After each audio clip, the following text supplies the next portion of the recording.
Hello and welcome to the brand new episode of chit chat with Mustafa Shah. मेरी और आपकी मुलाकात होती है इतवार रात 10 बजे। वादा हुई कि गेस्ट ऐसे लेकर आऊँगा जिनसे मिल के आपको कुछ ना कुछ इंस्पिरेशन ज़रूर मिले।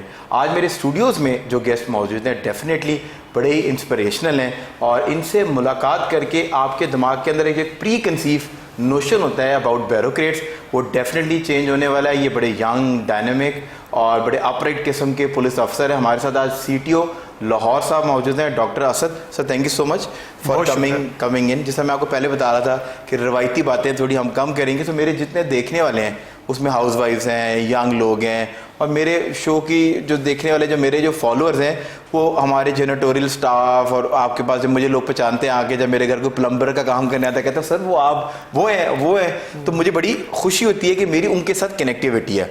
सो आसान ज़ुबान में पहले हम उनसे कुछ उनको ट्रैफिक की बारे में बताने की कोशिश करेंगे। और मैं हमेशा कहता हूँ अगर हम माओं को, जो घर बैठी माएँ हैं, उनको एजुकेट कर दें कि आपने ट्रैफिक को किस तरीके से, क्या रूल्स हैं इसको फॉलो करना चाहिए। तो जो हेलमेट का मसला है, जो 1 लाख हेलमेट के चलान पिछले 1 महीने के अंदर हो गए हैं, अगर माँ मेक श्योर करे कि बच्चा घर से निकल रहा है तो उसने वो सारी एसेसरीज अपने साथ कैरी की हैं, तो मेरा ख्याल चीज़ें आसानी की तरफ आ जाएंगी। तो आज उनको भी एजुकेट करने की कोशिश करेंगे।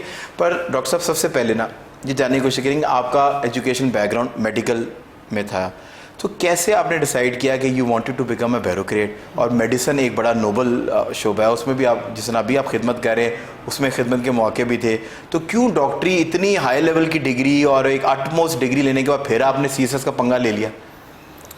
अच्छा, ये क्वेश्चन बड़ा रिपीटेडली पूछा जाता है और हर जगह पे इसका बड़ा जिक्र होता है। मल्टीपल फैक्टर्स हैं, मल्टीपल वजूहात हैं, हर बंदे के डिफरेंट सर्कमस्टांसेस हैं। मेरी तरह बहुत से दूसरे प्रोफेशनल डिग्री होल्डर्स हैं जिन्होंने स्विच किया, और हर किसी की कोई ना कोई अपनी वजूहात होंगी। अगर मैं अपना जिक्र करूं तो इसमें भी 2-3 फैक्टर्स थे। एक तो मेरा मेन ये था कि मैंने पाकिस्तान में रहना है, ठीक है, और दूसरा फिर मेरी फैमिली को और मेरे जो उस्ताद कराम थे, और स्पेशली मेडिकल कॉलेज में जो मेरे प्रोफेसर साहबान थे, सीनियर डॉक्टर्स थे, कुछ उनका भी ये एक मेरे बारे में राय थी कि मैं जो मेरा एप्टीट्यूड है ये it will be more compatible with the job of an administrator. ठीक है, तो थोड़ा कंट्रोलिंग थे, थोड़ा सा not controlling, kind of management में, एडमिनिस्ट्रेशन में, कॉलेज में भी डिफरेंट एक्टिविटीज को अरेंज करना, डिफरेंट ग्रुप्स को ज्वाइन करना, और इस तरह की जो लाइक समझते हैं ना मैनेजमेंट से रिलेटेड काम है, उसमें थोड़ा सा लगता कि इंटरेस्ट था मेरा। तो वो सब ने, सीनियर्स ने भी यही गाइड किया। और फॉर्चुनेटली अनफॉर्चुनेटली जिस टाइम पे मेरी डिग्री भी कंप्लीट हुई मेडिकल की, एक ट्रेंड है हमारे, है बड़ा बदकिस्मत हमारे मुल्क के हवाले से कि ब्रेन ड्रेन का, जो भी मेडिसिन को कंटिन्यू करना चाहता है वो बाहर। मेरे मोस्टली फ्रेंड्स जो थे, कॉलीग्स जो थे, वो भी इनिशियल मेडिसिन की डिग्री के बाद फिर बाहर चले गए या बाहर सेटल होना पड़ा स्पेशलाइजेशन के लिए। तो उस वजह से तो मेरे जहन में एक ये था कि मुझे मुल्क में रहना है, कुछ फैमिली के सेटअप भी ऐसा था कि मेरा यहाँ पे पाकिस्तान में रहना। तो ये सारे फैक्टर्स ने मिलके फिर मुझे थोड़ा सा। और आपने MBBS किया हुआ है? जी जी बिल्कुल। और ये किस यूनिवर्सिटी से किया और कब आपने फिर CSS? मैंने अल्लामा इकबाल मेडिकल कॉलेज लाहौर से किया था, फिर उसके बाद जिना हॉस्पिटल में जॉब की, अम्यू हॉस्पिटल में मैंने जॉब। कितना अर्सा एज अ डॉक्टर आपने? अगर हाउस जॉब थी? हाउस जॉब की, उसके बाद भी जॉब की, क्योंकि इवन अब CSS के एग्जाम देने के बाद भी कुछ टाइम पीरियड होता है, जब रिजल्ट आता है, इंटरव्यू और फिर आपकी सिलेक्शन, उसमें इवन 2-2.5 साल का अरसा लग जाता होता है। तो उस दौरान भी फिर मैं एक मेडिकल कॉलेज में as a lecturer, as a demonstrator पढ़ाता भी रहा। एक साल मैंने वहाँ पे टीचिंग भी की। तो ये मेरा एक्सपीरियंस रहा। ऑलमोस्ट 2-2.5 साल के करीब मैंने हॉस्पिटल में जॉब भी की। तो वो कभी ऐसा लगता है कि क्योंकि वहाँ पर जो शुरू में जब डॉक्टर आते हैं और वो सरकारी हॉस्पिटल की इमरजेंसी नेवर एंडिंग आपने इंटरटेन करने की आपको क्यूरीज आती हैं, तो वहाँ से निकल के जिस काम में आप आए हैं, तो आप ये तो मेरा ख्याल 7 दिन ही आपकी, जब से आप माशाल्लाह CTO बने हैं, तो आई डोंट थिंक सो कि कोई डे ऑफ होगा, कोई काम पड़ता होगा तो आप जाते होंगे। ऐसा ही है। हाँ नहीं, ये बड़ा आपने ठीक मेरे मतलब की बात की कि जिस दिन से CTO बने हैं एक दिन भी ऑफ नहीं हुआ। लेकिन मैं आपको बताऊं ज़ाती तौर पर ना, मैं अक्सर दोस्तों को ये कहता हूँ, वो मेरे से पूछते हैं यार पुलिस में कैसा तुम्हें लगा, डॉक्टरी से डिफरेंट है? तो मैं कहता हूँ 1% भी डिफरेंट नहीं है। ठीक है, अगर आप कंपेयर करें ना पुलिस को और डॉक्टर को, दोनों की सेम जॉब है। डॉक्टर के पास क्या होता है, एक मरीज आता है तो बिल्कुल आप ठीक क्या है। करते हैं, सबसे पहले इन्वेस्टिगेशन Diagnose कराते करते हैं हैं उसको, हाँ। डायग्नोज कराने से पहले हाँ। आपको इन्वेस्टिगेशन टेस्ट करवाने पड़ते हैं, बिल्कुल ठीक टेस्ट है। करवाते हैं, डायग्नोज करते हैं कि यार इसको लगता है ये कंप्लेन है, फिर उसका आप एक प्रेस्क्रिप्शन लिखते हैं और उसका ट्रीटमेंट स्टार्ट होता है। तो same is the case with the job of a police officer. एक क्राइम हो जाता है, आप उसको इन्वेस्टिगेट करते हैं, आप डायग्नोज करते हैं कि इसने किया, ऐसे किया, उसके सारे टेस्ट कंडक्ट करते हैं, फिर आप एक प्रेस्क्रिप्शन लिखते हैं और फिर उस पर अमल दरामद स्टार्ट होता है। तो दोनों की ना वो बड़ी मिलती जुलती चीजें हैं, आल दो जरा पिच डिफरेंट है। आप जैसा डॉक्टर होते हैं वो तो एक अच्छा काउंसलर भी होता है ना, मतलब कि उसका काम ही होता है कि जब कोई पेशेंट आए उसको बड़े अच्छे तरीके से सुने, क्योंकि अक्सर ही होता है कि डॉक्टर इतने पुराने हो जाते हैं, जो प्रोफेसर लेवल के डॉक्टर्स हैं, आप अंदर एंटर होते जाते हैं, बच्चा लेके गए तो वो आपसे बात करने से पहले ही स्टार्टेड राइटिंग और वो पूछी जा रहा है आपको देखे बगैर। सो आपका जो वो कहते हैं ना कि उस पर यकीन उस प्रिस्क्रिप्शन पे कम हो जाता है। और कुछ ऐसे डॉक्टर्स हैं जो तसल्ली से 15-20 मिनट लगा के पहले योर पार्ट ऑफ स्टोरी सुनते हैं, then they start guiding you, then they start writing. So what sort of an police officer are you, कि आप मुकम्मल सुनते हैं अगले की बात? अच्छा, आप जब क्वेश्चन कर रहे थे तो शायद आपने देखा हो कि मैं थोड़ा सा मुस्कुरा भी रहा था।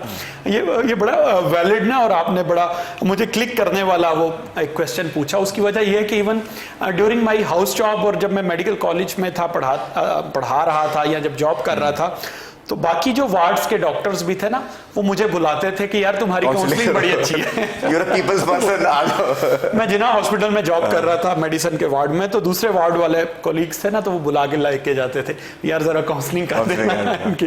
तो वो मे भी थोड़ा सा नेचुरली बाज बंदों की कोई चीज़ थोड़ी सी बेहतर शायद होती है। तो मेरा यही कोशिश, पुलिस में भी हमें बहुत ज़्यादा ज़रूरत होती है कि जाहिर बात है पुलिस के पास वही बंदा आता है जो बड़ा लाइक एक बुरे एक्सपीरियंस से गुजर रहा होता है, बड़ी स्ट्रेस में होता है, एक बुरे कोई चीज़ उसने फील की होती है, कोई उसके साथ एक बुरी चीज़ हुई होती है। तो बड़ा ज़रूरी होता है कि हम उसको एक सिंपैथेटिक किस्म की हेयरिंग दें, आराम से उसकी बात सुने। ये तो उसके लिए ज़रूरी है। टेक्निकली प्रोफेशनली हमें बड़ी ज़रूरत होती है कि हम हर चीज़ को समझ के एक एक पॉइंट को, छोटी से छोटी बात पे फोकस रख के मसले को समझें और देखें। अक्सर हमने देखा है कि जो CSS करके तो जितने भी आपके अफसर हजरात आते हैं, तो दे वेरी कूल हेडेड, और वो आते हैं जब भी साइड के ऊपर या पब्लिक अपीयरेंस देते हैं, सो हमारे भी जितनी इंटरेक्शन हुई है, सो बड़े coolly they listen to you, और आपको बड़ी थोड़ी देर में वो ये एहसास कराने के अंदर कामयाब हो जाते हैं कि वो हम में से ही हैं और हमारे जैसे हैं। बट जो हमारे रैंकर हजरात हैं, मतलब कि वो एक बड़े नंबर के अंदर है और एक बड़ा एहसन तरीके से वो काम कर रहे हैं, सो कभी इनकी, क्योंकि सिंस यूर अ डॉक्टर, और आपने अभी एक वो गद्दाफी स्टेडियम के अंदर बड़ी अच्छी वो एक आपने फिजिकल एक्टिविटी कराई, तो मुझे लगा कि यार अगर कोई बंदा अगर फिजिकली एक्टिव है, उसको भाग दौड़ कर लेता है, तो उसका माइंड और वो रिलैक्स है, कुछ ना कुछ वो अपनी नेगेटिव एनर्जी से बॉडी से निकलेंगी तो फ्रेश होकर ड्यूटी के ऊपर खड़ा होगा। तो कभी कोई अब आप इनका कोई प्लान बना रहे हैं कि इनकी ब्रीफिंग्स हों, इनकी मेंटल हेल्थ को चेक किया जाए कि ये स्टेबल हैं, या इस तरह की कोई जो है सिलसिलेकार बनेगा? फॉर्चुनेटली मेरा जितने भी ऑफिसर्स के साथ मुझे काम करने का मौका मिला रैंक्स में से, तो अल्हम्दुलिल्लाह दे आर इक्वली कॉम्पिटेंट और बहुत ज़्यादा वो वेल एक्सपीरियंस्ड होते हैं और चीज़ों को समझना, जो आपके लहजे की शाइस्तगी है, वो शाइस्तगी मिसिंग होती है। आई एम श्योर कि वो कॉम्पिटेंट जो है उन्होंने आपसे शायद ज़्यादा ही केसेस वो सॉल्व किए होंगे एज SHO, या जब वो सब SHO थे। वो पर्सन टू पर्सन वेरी करता है ना। अच्छा इंसान किसी जगह पे भी हो सकता है, किसी रैंक में हो सकता है, किसी भी यूनिट से हो सकता है, वो आप किसी कैडर से हो सकता है। ज़रूरी नहीं कि हमारी तरफ कोई बड़े शाइस्तगी वाले होंगे और दूसरी तरफ नहीं होंगे। अच्छा इंसान किसी जगह पे भी हो सकता है और इसी तरह इक्वली चांस है कि बुरा इंसान भी या सख्त इंसान भी बड़ी पॉजिटिव बात है हो सकता है। और हमने अल्हम्दुलिल्लाह हमारा पहला कैंप जो है वो महकमा हेल्थ पंजाब के ताउन से स्टार्ट होने जा रहा है, जिसमें हमारे टोटल जो 3300 ट्रैफिक फोर्स है हमारी लाहौर की, उस तमाम की स्क्रीनिंग होगी। उसमें डिफरेंट टेस्ट रखे गए हैं, वो किए जा रहे हैं। फिर सेकंड स्टेप में हम जा रहे हैं, एक वो मैं यहाँ पे शेयर करता जाऊँ कि हम में से कुछ हजरात, कुछ ऑफिसर्स कह लें, कुछ हमारे जवान जो है वो एक्स्ट्रा वेट गेन कर लेते हैं। ठीक है, ड्यू टू डिजीज हो सकता है, ड्यू टू कुछ लापरवाही के हो सकता है, ईटिंग हैबिट्स कुछ ऐसी होती हैं। तो सेकंड सेशन में हम अपनी पूरी फोर्स में से ऐसे कुछ ऑफिसर्स जिनका कुछ हमें लगता है कि कुछ एक्स्ट्रा वेट है, उनको हम सॉर्ट आउट कर रहे हैं और उनके लिए हम स्पेशल, हमारी महकमा हेल्थ में बात हो गई है, स्पेशलिस्ट डॉक्टर्स आएंगे और वो उनको इवेल्युएट करेंगे कि क्या ये हार्मोनल इशू है या कुछ डाइटरी जो हैबिट्स हैं उस वजह से हो गया है या जॉब नेचर की वजह से ऐसा हो गया। सो आप मतलब वर्क लाइफ बैलेंस के ऊपर अब जो है वो पंजाब पुलिस के ऊपर काम होना शुरू हो गया है। जब इनकी वर्क लाइफ बैलेंस अच्छी होगी तो इनकी मेंटल हेल्थ अच्छी होगी, शाइस्तगी से से लोगों से ये बात करेंगे तो ultimate beneficiary will be public, efficiency बेहतर होगी, मुझे फायदा आएगा ना डायरेक्ट इसका। जब मेरे पास एक बंदा खड़ा है जो चेहरे पे स्माइल लेके मेरे से बात कर रहा है, तो मैं उसको शनाख्ती कार्ड भी दे दूंगा, उससे मैं अपना लाइसेंस भी दे दूंगा और उसकी बात भी मैं सुन लूंगा। पर अगर वो सामने से नहीं, मैं तो देखिए मैं आवाम पॉइंट ऑफ व्यू से कह रहा हूँ कि हमारा असल मसला ये कि मैं 50 लाख की गाड़ी में बैठ के एसी चला के जो बेचारा धूप में खड़ा, उससे ज्यादा मेरा टेम्परामेंट गर्म है, तो मुझे तो बल्कि उससे प्यार से बात करनी चाहिए। और अगर मैंने रिक्वेस्ट भी करनी है, रात दिन के फोन निकाल के दे दूं, मैं उससे खुद। अच्छा, मैं आपको पर्सनल एक्सपीरियंस बताऊं, मैंने ना आज तक कभी मीडिया कार्ड दिखाया है, मैंने सिर्फ अपने इखलाक से जब भी रिक्वेस्ट की है, तो मुझे उन्होंने कहा कि चलो यार भाईजान जाने वाले बने, कोई मसले वाली बात नहीं है। एग्जैक्टली, तमाम लोगों जिनसे एक्सपीरियंस शेयरिंग होती है वो यही बताते हैं, और ज़ाती तौर पे भी हमने करके देखा है कि देखिए आवाम को समझने की ज़रूरत है, बड़ी मुश्किल जॉब होती है और इन्हीं के लोगों के लिए खड़े होते हैं। अगर चेकिंग चल रही है, आपसे कोई आपकी रजिस्ट्रेशन बुक लाइसेंस की डिमांड करता है तो आप उसे दिखा दें, बजाय उसके कि आगे से एक ऐसा जुमला बोलना कि वो भी थोड़ा सा काइंड ऑफ उसके गार्ड्स भी अप हो जाए या डिफेंसिव। जो लॉ प्रोसेस पर होता है, मुझे तुम जानते नहीं, मुझे तो अक्सर मैं लोगों से कोई मुझे कहता है तो मैं जानते, मैं बता दो भाई को कि बता ही दो।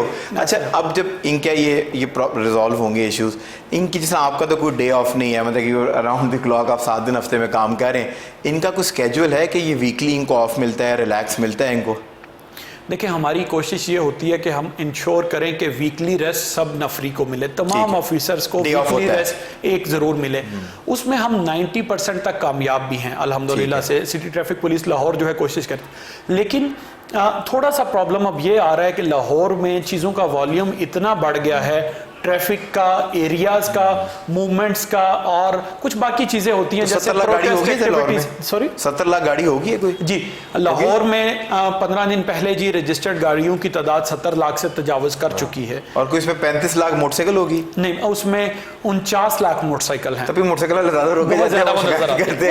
वो सारे कहते हैं ना जी हेलमेट का चलान बहुत ज्यादा होता है, भाई वो है भी 50 लाख है ना, बाकी 20 लाख में हर तरह की गाड़ी है, उसमें ट्रक है, उसमें बसें हैं, उसमें कारें हैं, उसमें ट्रैक्टर है, हर गाड़ी है उसमें, लेकिन 50 लाख पे और जो है मोटरसाइकिल है। जिस तरह जब ये स्टार्ट हुआ था, जब परवेज लाई ने ये स्टार्ट किया था वार्डन वाला, तो गालिबन 4000 लोग जो है भर्ती हुए थे। अभी आपने मेंशन किया थोड़ी देर पहले कि 3400 उसमें से रह गए, कि बंदे तो कम होते जा रहे हैं, ट्रैफिक बढ़ती जा रही है, तो इनको कैसे रिलैक्स करेंगे? यही सबसे बड़ा अलमिया जो मैं शेयर करने जा रहा था कि हमारी ड्यूटीज बहुत ज्यादा बढ़ती जा रही हैं, और अभी जो रिक्वायर्ड नंबर ऑफ पर्सन्स है उसमें हमें थोड़ा सा प्रॉब्लम फेस करने जा रहे हैं। रिसेंटली जो प्रेजेंट गवर्नमेंट है, इन्होंने कुछ मंजूर भी किया है, नई सीटें भी हमारी अप्रूव की हैं, लेकिन डेफिनेटली उन्हें सिलेक्ट होके ट्रेनिंग करके फील्ड में आने में अभी 1-2 साल का अरसा लग जाएगा। कितने साल की ट्रेनिंग, कितने अरसे की ट्रेनिंग होती है? देखिए, इसमें डिफरेंट है, जो हमारे रिक्रूट कोर्स है उस हवाले से है कि इनको पहले बेसिक रिक्रूट कोर्स होगा, फिर ट्रैफिक रिलेटेड कोर्स है, तो वो ड्यूरेशन काफी हो जाता है, लेकिन अभी वो सिलेक्शन की फेज में है, अभी उनकी भर्ती चल रही है, एटलीस्ट थोड़ा टाइम लग जाएगा, टाइम लग जाएगा, लेकिन वो भी उतनी रेशो से नंबर नहीं बढ़ रहा जितनी रेशो से लाहौर एक्सपैंड हो रहा है, न्यू सोसाइटीज ऐड हो रही हैं, न्यू कमर्शियल एरियाज ऐड हो रहे हैं, और जितनी तेजी से गाड़ियां रोड पे बढ़ रही हैं, तो ये सारे फैक्टर्स हैं, ये थोड़ा सा इम्पैक्ट आता है इनका हमारी वीकली रेस्ट के ऊपर। और ट्रैफिक वार्डन की जॉब ऐसी है कि इसमें weekly rest should be must, इसमें कोई गुंजाइश नहीं होनी चाहिए कि ना उसको फिजिकली इतनी डिमांडिंग है कि आप एक बंदा फिजिकली खड़ा है और वो जूते भी उसने फॉर्मल शूज पहन के खड़ा हुआ है, वो कोई अंदर ट्रेनर से पहन खड़ा नहीं है कि जिसमें उसके पाँव दुखे ना। इवन ट्रेनर्स भी पहने हों तो देखिए, आप 6 से 8 घंटे एक पॉइंट पे खड़े नहीं हो सकते। आप फिर लाहौर में, क्योंकि नेचर ऐसी है लाहौर सिटी की और जॉब की, कि यहाँ पे बड़ा स्ट्रिक्ट चेक एंड बैलेंस होता है। यहाँ पे आपको सिर्फ फिजिकली टीम्स नहीं चेक कर रही, आपको कैमराज से चेक किया जा रहा है, आपके ऊपर विजिलेंस टीम है, आपके ऊपर सेफ सिटी के कैमराज हैं, खवातीन बैठाई हुई हैं जिनका काम मतलब उनकी सर्वेलेंस वैसी, सुभान अल्लाह। हमें भी बाजू का देखना होता है, 8 घंटे बंदा खड़ा नहीं हो सकता है वो उसी 5 मिनट में जाके बैठा हो जब हमारी टीम ने उसको देखा हो। अच्छा, अगर वो जब देखा उसने टीम ने कि वहां पर पॉइंट पे ट्रैफिक वार्डन आजाद जो है मौजूद नहीं है या वो बैठे हुए हैं, तो वो फिर रिपोर्ट किसको होती है? वो हमारे डिफरेंट स्टेप्स है, ठीक है जी। मैसेज आता है कोई सर्कल ऑफिसर से लेके हमारे डिविजनल ऑफिसर से लेके फिर ऊपर सीटीओ तक मैसेज आता है। सीटीओ के पास डायरेक्ट सारे मैसेजेस आ रहे होते हैं, सीसी रहते हैं सारे जी बिल्कुल हर मैसेज में, लेकिन फिर वो हमारा डिपार्टमेंटली एक चेन ऑफ कमांड है, उसके तहत है कि सर्कल ऑफिसर उस पर एक्शन लेगा, या डिविजनल ऑफिसर लेगा या सीटीओ उसको फौरन कॉल जाती है कि उसको वायरलेस करते हैं कि भाई किधर मौजूद हो तुम? क्या इशू है? बिल्कुल जाती है, बिल्कुल जाती है। अच्छा, ये तो बड़ा इफेक्टिव आपने। तो इसलिए उसके लिए बड़ा मुश्किल है कि 8 घंटे खड़े होना एक पॉइंट पे बड़ा मुश्किल होता है। तो बाज़ औक़ात ऐसे भी होता है कि सर्विलेंस टीम चेक करती है तो वो मे भी वॉशरूम के लिए गया हो, नमाज के लिए बाज़ औक़ात जाते हैं, या 5 मिनट उसी वक्त वो बैठा था जब टीम हमारी पहुंच गई, लेकिन वो फिर उसको जस्टिफाई करना बड़ा मुश्किल हो जाता है। अच्छा, ये बड़ी डिटेल्ड बात होगी, पर सिर्फ इस मकसद ये है इस कॉन्वर्सेशन का कि आपको मुझे ये प्रोसेस समझ आ जाए कि जो बेचारा ट्रैफिक वार्डन खड़ा है उसके भी कोई मसाइल हैं।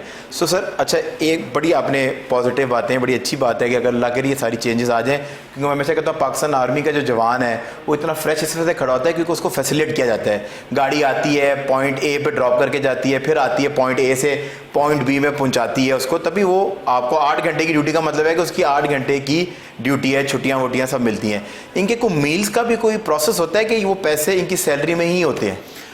देखिए, उसमें हमें समझने की ये ज़रूरत है कि जब 8 घंटे की ड्यूटी वाला हम कॉन्सेप्ट देते हैं तो फिर उसमें मील हम नहीं प्रोवाइड करते। अच्छा, ठीक है। लेकिन जब स्पेशल ड्यूटीज होती हैं, लेट्स से जैसे PSL वगैरह चल रहा है, हाँ। कोई ऐसी ड्यूटीज है जिसमें वर्किंग आवर्स प्रोलॉन्ग हो गए हैं और उस दौरान मील आता है, तो उसमें फिर हमारी कोशिश होती है कि हम जरूर मील अलाउंस देते हैं कि कोई आपने नहीं, अगर वो स्पेशल सिक्योरिटी ड्यूटीज पे वो खड़े हैं, जैसे मैचेस से रिलेटेड हैं, स्पेशल इवेंट से रिलेटेड है, तो उनको हम ऑन ग्राउंड जो है वो खाना प्रोवाइड करते हैं।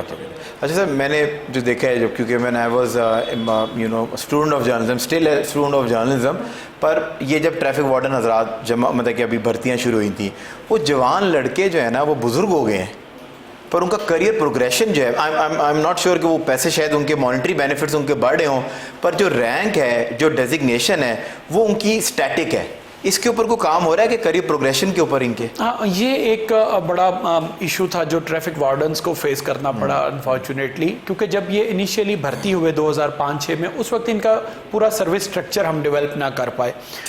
इनिशियली तो बड़े जोश के साथ, एक्साइटमेंट के साथ सारे भर्ती हो गए, लेकिन लेटर स्टेजेस में जाके कुछ साल गुजरने के बाद जब आगे प्रमोशन नहीं हुए तो ये चीज़ फिर उस वक्त हाईलाइट हुई। तो उससे फिर थोड़ा सा ये भी इनका एक्साइटमेंट लेवल जो था वो डाउन होना शुरू हुआ, थोड़े बदले होना क्योंकि प्रमोशन एक बहुत बड़ा इंसेंटिव होता है। लेकिन अभी एक खुशी की बात यह है कि प्रेजेंट गवर्नमेंट ने भी, और हमारी जो मौजूदा कमांड भी थी पुलिस डिपार्टमेंट की, उन्होंने इस चीज़ को बड़ा सीरियसली टेकअप किया हुआ है और इनके बहुत जल्द जो है वो प्रमोशन बोर्ड होने जा रहे हैं। इवन आज भी हम लोग जो थे ऑफिस में इसी पे काम कर रहे थे कि ट्रैफिक वार्डन्स का नेक्स्ट रैंक में जो प्रमोशन है उसके हवाले से ये कोई DSP और उस तरह का प्रोग्रेशन इनका अपना होगा कि ट्रैफिक वार्डन से ये फर्स्ट स्टेप में एज ए इंस्पेक्टर होंगे, सीनियर ट्रैफिक वार्डन जो इंस्पेक्टर रैंक है, नेक्स्ट फिर इनकी ग्रेड 17 आम जुबान में, कॉर्पोरेट की जुबान में AM, assistant manager, senior manager, फिर देन वो आप असिस्टेंट GM और उस लेवल के ऊपर जाते हैं। तो ये अभी एक करियर प्रोग्रेशन, ये इनका एक स्टेप आगे। और इनके जो मॉनिटरी बेनिफिट्स हैं, तो जस्ट अपने सुनने और देखने वाले के बड़े कम केसेस हैं जो रिपोर्ट एटलीस्ट हमारी नज़र से गुजरे हैं कि जिसके अंदर सीधा स्ट्रेट फॉरवर्डली रिश्वत का तगाज़ा ये कभी भी करें या अंडर हैंड पैसों का तगाज़ा करें। कराची के अंदर तो वही हालात हैं कि हमें 50-100 दे के जो है ना, आप कराची के अंदर आपने बहुत ड्यूटी की है, वहाँ ट्रैफिक के हालात हुई हैं, पर अल्हम्दुलिल्लाह हमारे जो वार्डन नजर आते हैं उनके अंदर एक डिग्निटी है। वो आपका जो स्लोगन है सर्व विद डिग्निटी, तो वो डिग्निटी इनके अंदर नजर आती है कि इस तरह की हरकत नहीं करते। आपने तो मेनली कराची के अंदर आपका करियर है, अल्हम्दुलिल्लाह वहाँ पे भी चीज़ें बहुत बेहतर हैं। और बाकी देखें, अच्छे और बुरे लोग हर जगह पे होते हैं, वो हम ब्लैक शीप्स हर जगह पे आपको मिल जाती हैं, लेकिन ये बड़ा कम होता है कि जिस तरह से आपने जिक्र किया कि कोई बहुत ज़्यादा फाइनेंशियल करप्शन की चीज़ें सामने आई, वो बड़ी कंट्रोल्ड हैं, अल्हम्दुलिल्लाह से चीज़ें बहुत बेहतर है। तो ये देख लें, ये आपके चीफ ट्रैफिक ऑफिसर हैं और जो इतने प्रोग्रेसिव हैं, पढ़े लिखे हैं, इतनी खूबसूरत बातें कर रहे हैं, तो आज मेरा ख्याल है कि वो जो प्री कंसीव नोशन है, जो हम कहते हैं कि आपके दिमाग में पहले किसी चीज़ की इमेज हो, किसी जगह पे आप जाते हैं तो आपको पता होता है कि आप मरी जा रहे हैं, हिल स्टेशन जा रहे हैं, तो हिल स्टेशन में आपको किस तरह के सीन्स देखने को मिलेंगे। तो पुलिस वालों के मतलब जो आपने सीन्स तैयार अपने दिमाग में किए हुए हैं, वो चेंज करने की जरूरत है, और वो भी एक ह्यूमन है। अच्छा सर, अगर ये बीमार हो जाए खुदा ना खासा, या जिस तरह आपने पहले बताया कि हर वक्त बैक ऑफ द हेड होता है कि कोई मोटरसाइकिल वाला हिट ना कर दे पीछे से, कोई गाड़ी में रैश ड्राइविंग कर रहा है, अंडर एज कर रहा है, अगर उस तरह का इंसिडेंट हो जाए तो क्या गवर्नमेंट उनकी टेक केयर करती है हेल्थ की, कि या फिर वो अपनी मदद आपके तहत काम करते हैं? नहीं, देखें जी, डेफिनेटली गवर्नमेंट का एक पूरा स्ट्रक्चर अवेलेबल है और जो इस सारी चीज़ को टेक केयर करता होता है। हमारी ये कोशिश होती है कि अल्लाह ना करे अगर हमारे किसी ऑफिसर के साथ कोई हादसा पेश आ जाता है तो हम प्रॉपर उसको मेडिकली असिस्ट करते हैं। ठीक है। हर लिहाज से, स्टार्टिंग फ्रॉम द हॉस्पिटल, फिर उसको फाइनेंशियल असिस्टेंस होती है। और इन बाज़ केसेस में ऐसे होता है कि इनिशियली अगर आपको असिस्टेंस नहीं मिली, फाइनेंशियल असिस्टेंस, तो उसमें हमारा एक पूरा सेटअप अवेलेबल है कि अगर उसकी जो भी बिलिंग हुई है, जो भी उसको कास्ट आई है अपनी ट्रीटमेंट के दौरान, तो उसको रीइंबर्स किया जा सकता है। ठीक है। डॉक्टर साहब माशाल्लाह खुद भी आप फिट शार्प नज़र आ रहे हैं। मैंने सॉ यू, आपने ये थोड़े दाढ़ी में वाइट बाल मेरा ख्याल है इसी वजह से रखें ताकि आपकी जवानी थोड़ी कम नज़र आए, पर माशाल्लाह शार्प हैं। तो आई एम श्योर कि खाने पीने का ख्याल करते होंगे। किस तरह के खाने पसंद है आपकी? एक रूटीन या आपका एक दिन जो है वो किस तरह का होता है? यार, खाने पीने का तो मैं शौकीन हूँ कि खाना कोई अच्छा बंदे को खाना चाहिए, और लेकिन अनफॉर्चुनेटली थोड़ी सी जॉब की नेचर अब ऐसी है कि बंदा बहुत ज़्यादा अपनी फिटनेस पे या इस चीज़ों पे ध्यान नहीं रख सकता, स्पेशली क्योंकि लॉन्ग वर्किंग आवर्स होते हैं, आपको ऑफिस में या फील्ड में ज़्यादा गुजारना पड़ता है, तो फिर जैसा तैसा भी होता है हम काम चलाते रहते हैं। लेकिन जब प्रॉपर टाइम मिलता है तो फिर कोशिश करता हूँ कि मैं अपने लिए भी टाइम निकालूँ और डाइट पे भी। तो कुछ स्पोर्ट्स करते हैं या जिम जाते हैं, कार्डियो वास्कुलर ट्रेनिंग्स करते हैं, किस तरह की कोई शौक किस तरह का? मुझे बैडमिंटन का बहुत ज़्यादा है जी। मैं वो तो बड़ी फिट कैलोरीज बर्न करने के लिए आजकल बैडमिंटन तो नहीं कर पा रहा, लेकिन मैं कोशिश करता हूँ कि सुबह के वक्त थोड़ा सा जिम वगैरह कर लूँ। तो सुबह के वक्त एक दफ़ा अर्ली मॉर्निंग में जिम में चला जाता हूँ। मतलब वो नज़र आता है कि आप कुछ ना कुछ जो है ना वो एफर्ट पुट इन करते हैं।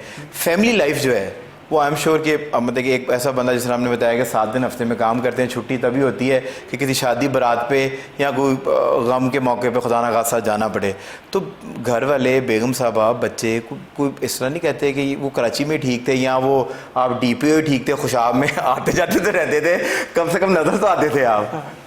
हाँ, थोड़ा सा हर देखें असाइनमेंट की कुछ प्रोज भी हैं, कुछ थोड़ा सा कॉन्स भी हैं। तो CTO में ये है कि नो डाउट थोड़ा सा आप उस तरह से फैमिली को टाइम नहीं दे पाते, क्योंकि ट्रैफिक की एक अपनी नेचर है, रोड्स पे ट्रैफिक की टाइमिंग्स की। आपको सुबह के वक्त भी जरूर ऑन ग्राउंड होना है। स्कूल ऑफिस के टाइम स्टार्ट होता है, स्कूल टाइम खत्म होगा तो ऑफिस टाइम स्टार्ट हो जाएगा। ठीक है। फिर ये है कि 10 से 11:30 के दरमियान थोड़ा सा वर्कलोड कम होता है, लेकिन वो टाइम आपने ऑफिस को देना होता है। फिर स्कूल की छुट्टी स्टार्ट हो जाती है, उसको आप मैनेज करते हैं तो फिर ठीक है, 2:30 से 3:30 तक थोड़ा सा सुकून है, लेकिन अगेन आपने ऑफिस में टाइम देना है, फिर ऑफिस का टाइम शुरू हो जाता है, फिर पीक आवर स्टार्ट हो जाते हैं। 5 बजे से लेके 8, 8:30 बजे तक लाहौर की डिफरेंट सड़कों पे पीक आवर्स हैं, आपने वो टाइम देना है। अब 8:30 से 10 बजे तक थोड़ा सा रिलैक्स होता है माहौल।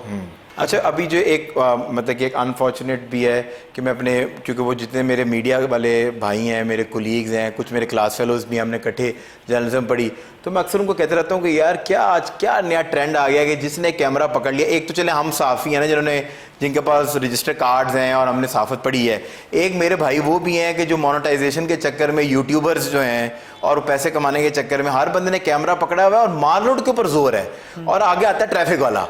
मैं मुझे कहना सर आप मेरे पर माइक रख लें और आप मेरे से पूछी जाएं कि आपने ये ब्राउन सूट क्यों पहना, ब्राउन सूट क्यों पहना। एक टाइम के बाद मैं भी माइक को थोड़ा सा कुछ ऐसे वैसे कर दूंगा कि मुंह से कुछ ऐसे अलकाब आ जाएंगे। तो इसको कैसे कोप अप करते हैं? कुछ इनकी नहीं भी कोई बनाई हुई है? क्योंकि मैंने देखा है कि अक्सर और औकात 1-2 लोग तो ऐसे मैंने यूट्यूबर्स देखे हैं कि वो भाईजान इतने जज्बाती हैं कि मेन माल रोड के ऊपर वो ट्रैफिक का बाइस बन रहा है, वो बीच में चल गया, बंदा पहुंच गया, वो पुलिस वालों को रोक रहा है, जिसने हेलमेट नहीं पहना वो चोर, तू चोर। मतलब देखिए एक डिग्निटी तो आपको कम से कम रखनी चाहिए ना। उनको देख के तो हमें डर लगता है कि हम किसी को कहते नहीं यार हम जर्नलिस्ट हैं। मेरा उसमें जो माइंडसेट है जरा डिफरेंट कह लीजिए, मेरी अप्रोच इसमें डिफरेंट है। देखिए हम क्यों दूसरों को ही ठीक करते रहे और दूसरों को बताते रहे कि आपके लिए ये स्ट्रेटेजी है, हमें अपना घर सही करना है। अगर मैं ठीक हूं तो मेरे ऊपर अगर ये यूट्यूबर कोई कैमरा लेके आ रहा है या कोई भी बंदा लेके आ रहा है, मतलब यूट्यूबर वो कोई बुरी चीज नहीं है वो करना भी, लेकिन मतलब कोई इस तरह का काम करना चाह रहा है, अगर मैं ठीक हूं तो उससे मेरी सेहत पे कोई असर नहीं पड़ेगा, ठीक है, मुझे उससे कोई इफेक्ट नहीं। तो यही मैसेज जो है तमाम फोर्स को हम देते हैं कि आप अपना काम ठीक तरह से करें, आप अपना काम ठीक कर रहे हैं तो फिर कोई इशू नहीं है। हाँ देखें, जब हमें प्रॉब्लम्स होगी, जब अगर लेट से यूनिफॉर्म में बंदा जा रहा है और उसने हेलमेट नहीं पहना हुआ और अगर उसमें कोई वो इशारा तोड़ रहा है तो वो डेफिनेटली हम दूसरों को चांस दे रहे हैं और डेफिनेटली लोग हम पे डबल ऑब्जेक्शन करेंगे।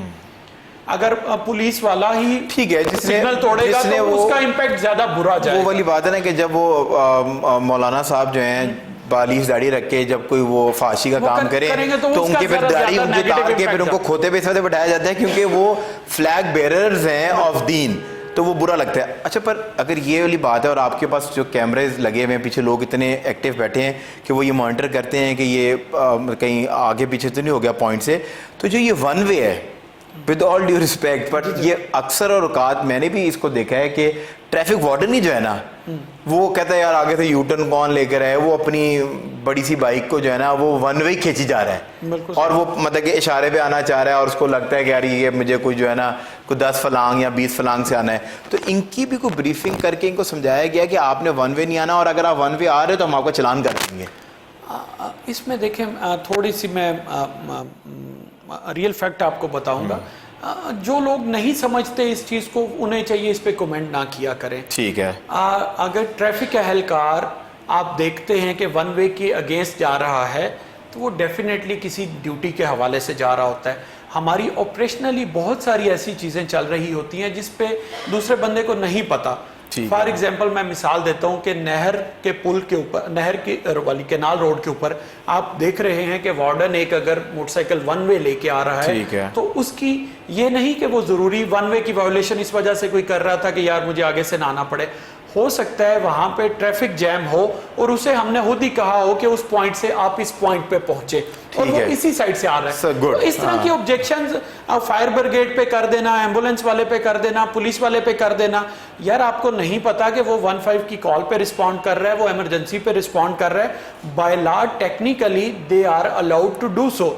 अगर आप उसको लीगली देखें तो बहुत सारी जगहों पे ओवर स्पीडिंग फायर ब्रिगेड कर सकता है, पुलिस की गाड़ी कर सकती है, वो सिग्नल जंप कर सकते हैं अगर वो उस सिचुएशन में है, अगर वो इमरजेंसी कॉल को रिस्पॉन्ड कर रहे हैं या वो अपनी ऑपरेशनल एक्टिविटी को रिस्पॉन्ड कर रहे हैं। तो बहुत सारी जगहों पे, क्योंकि मैंने पर्सनली इसको एक्सपीरियंस करके देखा है और चेक करके देखा है, अक्सर औकात हमारे जो ट्रैफिक वार्डन हजरात हैं बाइक पे अगर आपको वन वे पे ऐसे कर रहे होते हैं, मोस्टली ऐसे होता है। इक्का दुक्का बीच में हो सकता है जो ये भी कर अपने लेजीनेस की वजह से वाकई उस वक्त जरूरत ना हो या कर रहे हो, लेकिन ज्यादातर केसेस में ये होता है पर ये ऑपरेशनल रिक्वायरमेंट है, उस सूरत में वो वैसे कर रहे हो, क्योंकि वो दूसरी साइड अगर ट्रैफिक ब्लॉक है, अगर ट्रैफिक दूसरी साइड की ब्लॉक है, दूसरे वो रास्ता हमने वहां पे भेजना है, तो अगर उसे बोलें कि भाई तुम पीछे से जाके तो आओ, तो वो फिर 2 घंटे बाद वो पहुंचेगा जब ट्रैफिक सारी जब वो तभी पहुंचेगा जब ट्रैफिक खुल जाएगी। तो वो पॉसिबल नहीं होता। तो एडमिनिस्ट्रेटिव ऑपरेशनली हमें बाज़ औक़ात फिर दूसरी साइड पर बंदा भेजने के लिए उसको मूव करवाना। तो दूसरा ये हेलमेट का जो मामला है, क्योंकि आप बहुत ज़्यादा हेलमेट के ऊपर सख्ती कर रहे हैं और बड़ी अच्छी बात है, क्योंकि हेलमेट जो है वो आपकी हेड इंजरी की सेफ्टी के लिए है। सो अक्सर ट्रैफिक वार्डन जो हैं वो ड्यूटी के ऊपर जब हैं और वो अपनी कैप पहन के जो उन्होंने पहनी हुई होती है वो बाइक राइड करते हुए आपको नजर आते हैं, तो इस पे भी कोई सख्ती है या फिर देर अलाउड टू डू इट? वो गलत करते हैं, बिल्कुल गलत करते हैं, उसमें उनको कोई कॉल लेनी है, इमरजेंसी है। बहुत सारे पुलिस ऑफिसर्स जो हैं वो मेरे से नाराज हो रहे होते हैं कि मैं खुद गाड़ी में जा रहा हूं और अगर मैं किसी को भी देख लूं, ट्रैफिक वार्डन है, हमारी एग्जीक्यूटिव पुलिस है, तो मैं उसके पीछे लग के जरूर उसको रोकता हूं और उसका चालान करवाता हूं। और ये भी कहता हूं कि भाई आपका मैं डिस्प्लेयर भी इशू करवाऊंगा। वो इंक्वायरी होती है, डिपार्टमेंटल इंक्वायरी जो होती है, पर चालान आप उसको करते हैं? चालान जरूर करवाते हैं। वो 1000-2000 वाला के 200 वाला? डेफिनेटली जो पब्लिक का हो रहा है उसका भी वही होता है चालान, मतलब उसका चालान होता है डेफिनेटली। कि आपने वो कोई 1 लाख चलान मोटरसाइकिल वालों के कर दिए, तो वो इन्फ्लेशन पहले ही बड़ी अरूज के ऊपर है और लोग पहले बड़े तंग हैं, तो इसके ऊपर ये सख्ती ही रखेंगे? ये सख्ती नहीं है, ये तो जो बेसिक लॉज हैं उनकी इम्प्लीमेंटेशन हो रही है।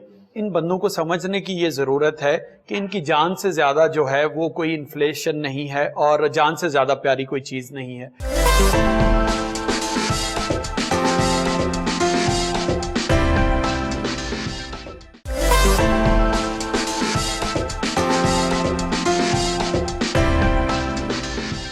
अच्छा सर, जिस तरह भी जब से आप आए हैं, ये फॉर्चुनेट है कि आपका हॉल ऑफ फेम जो बन गया कि आपने वो कोई 1 लाख चलान मोटरसाइकिल वालों के कर दिए, तो वो इन्फ्लेशन पहले ही बड़ी अरूज के ऊपर है और लोग पहले बड़े तंग हैं, तो इसके ऊपर ये सख्ती ही रखेंगे कि इनको एजुकेट करेंगे? आपका लाए अमल क्या है? देखिए, एक तो मुझे ये सख्ती के वर्ड से बड़ी चिढ़ है। अच्छा, ये सख्ती नहीं है, ये तो जो बेसिक लॉज हैं उनकी इम्प्लीमेंटेशन हो रही है। ठीक है, अल्लाह पे अमल कराना, इसको सख्ती नहीं समझना चाहिए। और इन बंदों को समझने की ये ज़रूरत है कि इनकी जान से ज़्यादा जो है वो कोई इन्फ्लेशन नहीं है और जान से ज़्यादा प्यारी कोई चीज़ नहीं है। तो बजाय इसके कि ये किसी हादसे का शिकार हो जाएं और सारी उम्र के लिए अपने आप को या अपने ख़ानदान को किसी परेशानी में मुब्तला करें, उससे बहुत बेहतर है कि ये हेलमेट पहनना जो है वो स्टार्ट कर दें। तो ये हेलमेट का चलान करने का मकसद कोई रेवेन्यू जनरेट करना या 1 लाख का टारगेट पूरा करना उस तरह का नहीं है। हमारा मकसद सिर्फ ये है कि लोग अपनी जानों की हिफाजत करें, अपने आप को और दूसरों को परेशानी में ना डालें। अवेयरनेस के हवाले से हमारे बहुत ज़्यादा कंटिन्यूस प्रोग्राम चलते रहते हैं स्कूल्स में, कॉलेजेस में। अब हमने तमाम कॉलेजेस को ऑन बोर्ड लेना स्टार्ट किया है इस हवाले से कि वो अपने स्टूडेंट्स को गाइड करें कि विदाउट लाइसेंस और विदाउट जो है हेलमेट के अब वो बाइक्स। अच्छा सर, आपकी जो एजुकेशन की बात कर रहे हैं और पहले भी जितने सीटीज रहे हैं उन्होंने बात की कि हम यूनिवर्सिटी लेवल्स पे जा रहे हैं, बल्कि एक कैंपेन तो हमने देखी थी कि मस्जिद के अंदर भी आपके लोग जा रहे थे और मस्जिद के जुम्मों के खिताब से कर रहे थे। That was a good thing कि आप लोगों को एजुकेट करें। कोई करिकुलम के अंदर कोई ऐसी तजवीज़ दी जाए कि आपके स्कूल लेवल पे सब्जेक्ट के तौर पे या सिविक जो है वो अवेयरनेस के तौर पे ये ट्रैफिक के और ये कवानीन और फायर ब्रिगेड के इसके ऊपर कोई ऐसा प्रपोजल ही मूव किया जा सकता? ये बड़ा पर्टिनेंट पॉइंट है बेसिकली, और मैंने भी आके फ़ौरन इसको टच किया था। यहाँ पे ऑलरेडी एक कमीशन काम कर रहा है लाहौर हाई कोर्ट की डायरेक्शन के ऊपर, और वो ये हमारी ट्रैफिक कंजेशन के हवाले से, एनवायरनमेंट के हवाले से, वाटर के हवाले से डिफरेंट जो एस्पेक्ट्स हैं उनको टच करते रहते हैं। ठीक है। तो ऑलरेडी उस कमीशन के तवसत से जो हमारा करिकुलम डेवलपमेंट बोर्ड है और जो अथॉरिटी है वो इस पे काम कर रही है। हमने भी यही सुजेस्ट किया है कि जो स्टार्टिंग फ्रॉम प्ले ग्रुप है और स्पेशली फिर ऊपर हायर क्लासेस में जाके ये हमारे सिलेबस का परमानेंट पार्ट होना चाहिए, ट्रैफिक रूल्स और ट्रैफिक के हवाले से आगाही जो है। तो इस पे गवर्नमेंट जो है वो काम कर रही है और होपफुली ये तो अगर आपको ज़ाती हैसियत के अंदर कोई, जितने भी मेरे हमारे देखने वाले हैं, क्योंकि हम इसको अपने सोशल मीडिया पे डालेंगे, तो टेड टॉक्स अरेंज करने वाले हैं, मोटिवेशनल टॉक वाले हैं, मेरा एजुकेशन के साथ बड़ा ताल्लुक है तो वो नेटवर्क भी है। अगर यूनिवर्सिटी से आपको बुलाएं, कॉन्वोकेशन पे एज अ स्पीकर बुलाएं, are you open to those invitations? Definitely जी, हम ऑलरेडी यूनिवर्सिटीज़ में जा भी रहे हैं। लास्ट वीक में हमारा एफसी के अंदर एक था अवेयरनेस के हवाले से सेशन था।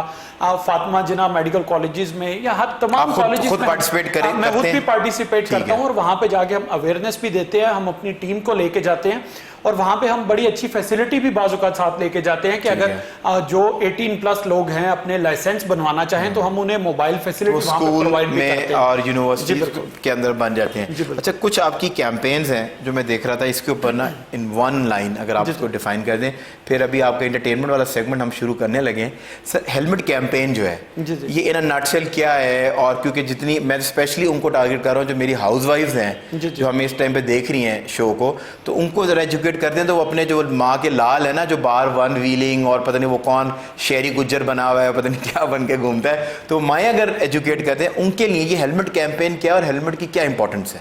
जी, हेलमेट देखें, जब बाइक राइडर है उसकी सेफ्टी के लिए जो फोरमोस्ट थिंग चाहिए ना, अगर किसी ने भी बाइक चलानी है, बेशक आहिस्ता चलाता है या तेज चलाता है, उसके लिए हेलमेट जो है वो फोरमोस्ट रिक्वायरमेंट है कि वो जरूर होनी चाहिए, because nothing is more expensive than your life ना। तो बाज़ लोग ये कहते हैं कि यार वो हेलमेट के पैसे नहीं थे।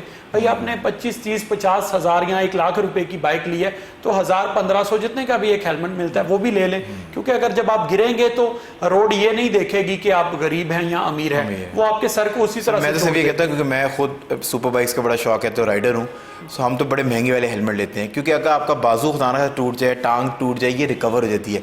हेड इंजरी जो है वो आप या तो मौके पे आप खत्म हो जाते हैं या फिर आपको वो सारी जिंदगी के लिए जो है ना वो हेड इंजरी तंग करती है। इसको सेव करना बहुत जरूरी है, बहुत जरूरी है। आप देख ले, लाख चलान आपने कर लिया, पर मुझे पता चला कि मैं अपने मीडिया के एक अदारे से बात कर रहा था, तो वो रिसर्च करते हैं, R&D करते हैं, नीलसन के नाम से एक अदारा है, तो मैं उनसे पूछ रहा था आपसे आने से पहले, तो वो मुझे कहते हैं कि 75% बेहतरी आ चुकी है, लोग हेलमेट पहनना शुरू हो गए उस 1 लाख चलान के बाद। हमारे बहुत सारी रोड्स पे अल्हम्दुलिल्लाह इस कैंपेन का मुझे जो सबसे पॉजिटिव चीज लगती है वो ये है कि शहरियों ने इस पे रिस्पांस किया है। ठीक है। और शहरी इस तरफ आ रहे हैं, हेलमेट का इस्तेमाल, और आप खुद बड़ा खड़े रहे हैं डेफिनेटली, और हम खड़े भी रहेंगे जब तक कि इस पे 100% तमाम शहरी नहीं आए। पर सर फोकस आपका ज्यादा माल रोड के ऊपर है, लोग डरते हैं माल रोड। देखिए वो माल रोड इस वजह से नजर आता है बार बार के माल रोड हम बहुत ज्यादा तमाम मीडिया में भी करते हैं, लेकिन इसी कैंपेन को लेके अब हम लाहौर के तमाम शहरों में में भी आए ना, जो यहाँ पर डीएचए में अगर आपने देखा हो, ये डबल सी डबल डी घूम रहे होते हैं यहाँ पे, ये जो आपका नेक्स्ट सिग्नल है डबल सी डबल डी वाला, वो मेरे रोड पे है, मेरे घर के बिल्कुल वो है। वहाँ तो जब मैं निकलता हूँ कुछ ना कुछ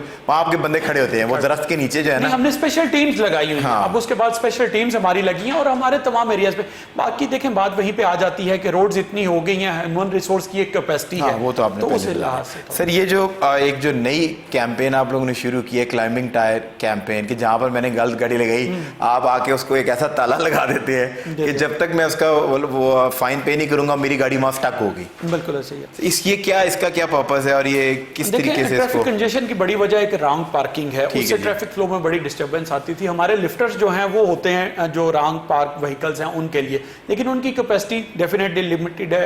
18 या 20 या 28 अगर लिफ्टर है वो कितनी गाड़ियां उठा लेंगे पूरे लाहौर में, एक रोड पे 50-50 गाड़ियां लग जाती हैं। तो उसके लिए फिर हाई कोर्ट की डायरेक्शन भी थी कि व्हील क्लैंपिंग जो है इसको स्टार्ट किया जाए। तो बेसिकली हाई कोर्ट की डायरेक्शन को सामने रखते हुए हमने रॉन्ग पार्किंग के हल के लिए ये व्हील गाड़ी की सेफ्टी भी है और पेट्रोल भी सरकार का बचेगा, क्योंकि ट्रैफिक वार्डन तो वहाँ मौजूद है। पहले ट्रैफिक वार्डन पीछे वायरलेस करता है, फिर वो लिफ्टर आता है, वो तमाशा क्रिएट हो जाता है। बिल्कुल, और गाड़ी उठाना उसमें भी खतरा है, उसमें ज्यादा टाइम लगता है। अगर 10 गाड़ियां एक गाड़ी को उठाते हुए आधा घंटा लग जाएगा, तो हमारे पास जब 10 क्लैंप्स होंगे तो वो सबको एक टाइम। और अगर कोई लेडीज हैं तो उनको ऑल दी वे फिर उस जगह पे नहीं जाना पड़ेगा जहाँ से गाड़ी छुड़ानी है, तो वहाँ पर ही अपना चलान पे करें। और वो I think this is a good initiative, but wrong parking नहीं करनी, क्योंकि आप इन्होंने ताले लगा देने हैं। सर ये एक एंटी बैगर्स जो है वो एक एस्कॉट आपने बनाया, एस्कॉट सर ये नहीं रुकते।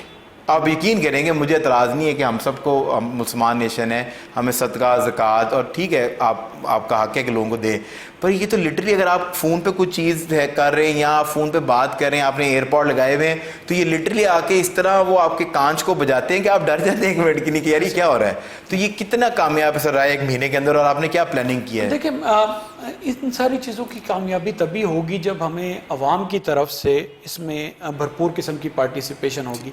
जब तक लोगों का ये ट्रेंड ख़त्म नहीं होगा कि वो सिग्नल पे खड़े होते हैं, जब गाड़ी रुकती है कोई भी आता है तो उसको वहाँ पे कुछ आप उसको डिस्करेज कह रहे हैं कि आप देना बंद करें। पब्लिक जो है वो एक प्रॉपर तरीका अडॉप्ट नहीं करेगी, आप वाली बात है, ये लोग तो आते रहेंगे। हम सैकड़ों की तादाद में हर महीने पकड़ते भी हैं, थाने में भी जाते हैं, FIRs भी होती हैं, चाइल्ड प्रोटेक्शन ब्यूरो के पास भी जाते हैं, लेकिन जाहिर बात है पॉपुलेशन इतनी ज्यादा है कि इस चीज से ये रुकने वाले नहीं हैं। चूंटी तो आएगी मीठे पे, अगर आप चीनी फेंकेंगे तो बिल्कुल चूंटी आएगी, तो चीनी फेंकना हमें बंद करने की जरूरत है। सर मूविंग ऑन, आपने जो स्मॉग और अभी वो आने वाली है स्मॉग का एक मौसम शुरू हो रहा है लाहौर के अंदर स्पेशली, और आपने कोई जो है ना वो बैन किया हुआ है आपने जो है वो सिंगल रॉन्ग एंट्री के ऊपर, तो ये इस पे स्मॉग में कैसे कंट्रोल पाएंगे? इसमें ट्रैफिक पुलिस का क्या रोल होगा? देखें, स्मॉग एक अनफॉर्चुनेटली लाहौर को 5-6 सालों से इसका इस सीज़न में जो है सामना करना पड़ता है। इस साल भी जैसे अभी कुछ एरियाज में स्मॉग होना स्टार्ट होगी और एयर क्वालिटी इंडेक्स जो है डिस्टर्ब हुआ, ठीक है जी, तो उसमें गाड़ियों का धुआं जो है वो भी इसका बायस बनता है। ठीक है, बाकी फसलों की बाकियात को जो जलाते हैं, कचरा जला रहे हैं, टायर को जला रहे हैं, और डिफरेंट फैक्टर्स हैं। तो हमने तो उसमें ट्रैफिक के एलिमेंट्स को थोड़ा सा देखना होता है, स्पेशली जो बड़ी व्हीकल्स हैं, हैवी व्हीकल्स हैं, कमर्शियल व्हीकल्स हैं, रोड पे वो बड़ा जरूरी है कि उनका फिटनेस सर्टिफिकेट हो, वो इस तरह का धुआं ना छोड़ रही हो जिससे आलूदगी हो फिजा में।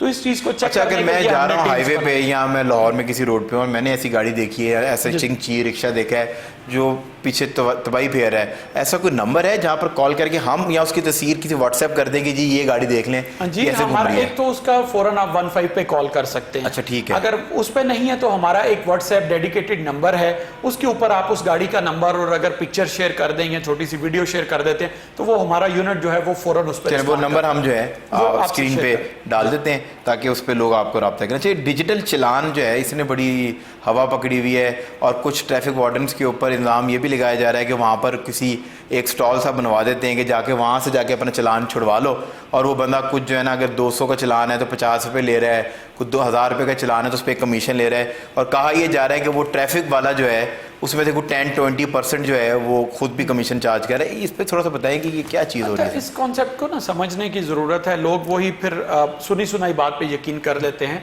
बेसिकली ई चालान जब स्टार्ट हुआ है और डिजिटल चालान जो स्टार्ट हुआ है, अब आपको पता है कि आप वो चालान अगर आपका कट गया कोई भी तो आप उसकी पेमेंट वो ये जो डिजिटल मेथड्स हैं उसके थ्रू कर सकते हैं। आप अपने बैंक अकाउंट से कर सकते हैं, आप इजी पैसा, जायज़ पैसा या जो इस तरह के जो ट्रांजेक्शन होती हैं डिजिटल, और अपने कार्ड उसी टाइम पे आप वापस ले सकते हैं। नेचुरली होता यह है कि आपका अगर इस चौक में इस सिग्नल के ऊपर चालान हुआ है, आपको ट्रैफिक वार्डन कहता है कि भाई आप डिजिटली पे कर दो और आपको डॉक्यूमेंट्स अभी मिल जाएंगे। ठीक है। तो आपका अगला क्वेश्चन क्या होता है? कहां से Good. आप उससे पूछते हैं कि भाई कहां से, तो वो जो नजदीक शॉप होती है वो इशारा कर देते हैं ट्रैफिक वार्डन की, यार वो कर रहा है इजी पैसे वाला या जायज पैसे वाला या जो पैसा भी होता है उससे जाके करा दो। वो इशारा जो है वो हमें बहुत महंगा पड़ जाता है। सर ये नहीं कर सकते कि आप उसको कुछ जो मेजर पॉइंट्स हैं, आपको तो पता है मार्क्ड हैं, तो वहां पर कोई ऐसा जो दुकानदार है उसको ऑथराइज कर दें और वो उसकी कमीशन उसकी कम हो जाए उसके अंदर। ये हमारी ऑथराइजेशन की नहीं है, इसमें तो पूरा पाकिस्तान ओपन है ना जी। आप कराची से करवा दें वो तो ठीक है, पर मैं सिर्फ कह रहा हूँ कि जो पॉइंट्स हैं जहां पर ये ज़रा कैमरे लेके हम लोग पहुंच जाते हैं, जहां पर ये इशारा चल रहा है, तो वहां पर कोई ऐसी ब्रांडिंग करके उस बंदे को ऑथराइज कर दें और उसका फायदा ये हो कि अगर वो 50 रुपए ले रहा है ट्रांजैक्शन के, ऑथराइजेशन के बाद वो 30 रुपए लेना शुरू हो जाए, अब हमको भी रिलीफ मिल जाएगा।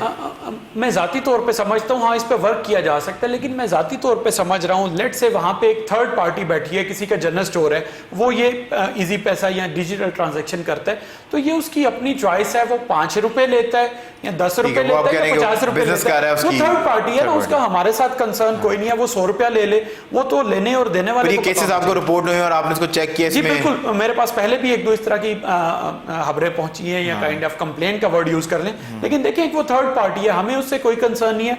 आप उससे जाके डिजिटल पैसा करवा दें या आप दूसरे शहर से करा दें या आप किसी भी शॉप जो शहरियों के लिए है कि अगर वो नहीं जिसकी तरफ वो इशारा कर रहा है भाई आप उसके तरफ ना जाए, आप ऑपोजिट वाले के पास जाके करवा लें, आप उसके पास करवा लें। और नॉर्मली होता मेरे ख्याल से जो मुझे लगता है जो होता होगा या जो हो रहा होगा, लेट से एक सिग्नल है उसके नजदीक एक जनरल स्टोर वाला है या एक ही शॉप है वो कर रहा है, तो उसकी काइंड ऑफ अपनी मोनोपोली बनी हुई है, वो लोगों से फायदा उठाता होगा कि दूसरी दूर कोई जा नहीं रहा जी मुझे 50 रुपए। लोगों ने कुछ ऐसा भी किया कि फट्टे फुट्टे लगा के ना मेकशिफ्ट अरेंजमेंट उन्होंने कर ली कि यहाँ पर ज्यादा चलान होते हैं तो वहाँ फट्टे फुट्टे लगा के अपना कारोबार उन्होंने इजी लोड का शुरू कर दिया। वो थर्ड पार्टी है, वो तो उसने चलान जिसने पे करना है और वो उसने आपस में करना है कि भाई वो कितने उसको सर्विस चार्जेस दे रहा है, ये सर्विस चार्जेस है ना जो वो इजी पैसा वाला या जायज पैसा वाला लेता होगा उससे। अच्छा सर, ये जो अभी एक FIR बड़ी वो है कि ये वो वन वे के ऊपर FIR कर सकते हैं और ये आपने अथॉरिटी दे दी है, तो किसी पे बेचारे पे FIR हो जाए तो सारी ज़िंदगी में दागदार हो जाता है, तो ये तो कुछ बहुत ज़्यादा बड़ा सख्ती वाला, फिर आप कह रहे हैं कि सख्ती वाला लफ्ज़ बुरा लगता है आपको, पर ये तो सर बहुत ही सख्त, लेकिन FIR हो गई, अंगूठे वो कहते हैं ना वो हाथ के अंगूठे हो गए, तो फिर तो आप हर जगह आपका एक वो क्रिमिनल रिकॉर्ड बना दिया, वो बेचारा किसी MNC में तो नौकरी भी नहीं कर सकता। ऐसा ही है बिल्कुल। अच्छा उसमें देखें एक तो वन वे के ऊपर FIR का नहीं है हमारा, इसको थोड़ा कॉन्सेप्ट को समझना पड़ेगा। ऐसे तमाम ड्राइवर हजरात बाइक पे हैं या गाड़ी के पे हैं या किसी दूसरी भी चीज़ पे जो ड्राइव कर रहे हैं मोटर व्हीकल को, अगर वो नेग्लिजेंट तरीके से रैश तरीके से ड्राइविंग कर रहे हैं तो under law they are liable to be penalised. ठीक है ना जी? और ये वो कोई ऐसी चीज नहीं है जो अभी पैदा हुई है या अभी लॉ ड्राफ्ट हुआ है, ये लॉ तो बहुत सालों से हमारे पास है, इस पे इन्फोर्समेंट और इम्प्लीमेंट करवाने की जरूरत है। हम जो वायलेशंस देखते हैं और फिर आवाम सारी रोना रोती है कि जी बहुत ज्यादा ट्रैफिक खराब हो गई है, मैस बना हुआ है, लड़के वन व्हीलिंग कर रहे हैं, लड़के उल्टी सीधी गाड़ी चला रहे हैं या रॉन्ग पार्किंग हो रही है। देखिए जो रेलेवेंट लॉज हैं अगर हम उन पे इम्प्लीमेंट करवाएंगे तो चीज़ें बेहतर होंगी। अगर इम्प्लीमेंट करवाएं तो इसका मकसद सख्ती नहीं होना चाहिए, इसका मकसद ये नहीं होना चाहिए जी कि फॉर लाइफ आपने हमें दागदार कर दिया। भाई आप लॉ की पासदारी करें, ignorance of law is no excuse. आपको लॉ का पता होना चाहिए, आपको लाइसेंस लेने से पहले रेलेवेंट जो लॉ की छोटी सारी बुक है हमारी उसको पढ़ना चाहिए, प्रॉपर तरीके से लाइसेंस अपना बनाएं ताकि ये कल को आप इन प्रॉब्लम से बच सकें। तो पूरी दुनिया में लाइसेंस लेना एक बड़ी सेलिब्रेशन का बायस होता है कि जी मुझे लाइसेंस जो है वो मिल गया। अच्छा सर, जिस तरह भी FIR की ये बात चल रही है और एजुकेशन के ऊपर मतलब कि अपनी कैंपेन्स को एजुकेट करने पे भी आपका बड़ा जोर है, आपका अपना एक रेडियो चैनल है उस पर भी आप लोग कैंपेन करते रहते हैं, फिर डिजिटल हैंडल्स के ऊपर भी कर रहे हैं और इलेक्ट्रॉनिक मीडिया और बाकी तमाम मीन्स को आप यूज़ करते हैं।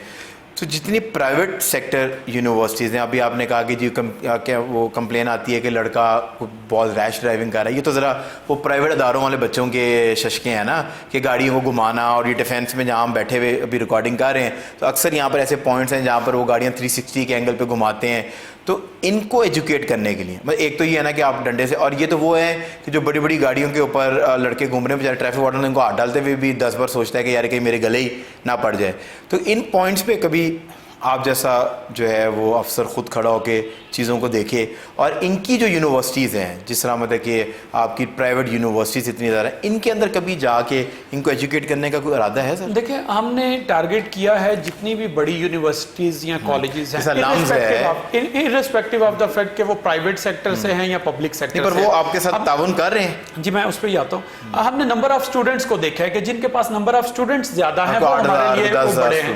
हमने नंबर ऑफ स्टूडेंट्स के हिसाब से इन्हें कैटेगराइज किया है और उन सबको step by step on board ले रहे हैं। जिस इदारे से भी हम राब्ता कर रहे हैं, डेफिनेटली वो कोऑर्डिनेट करते हैं और कोऑपरेट करते हैं।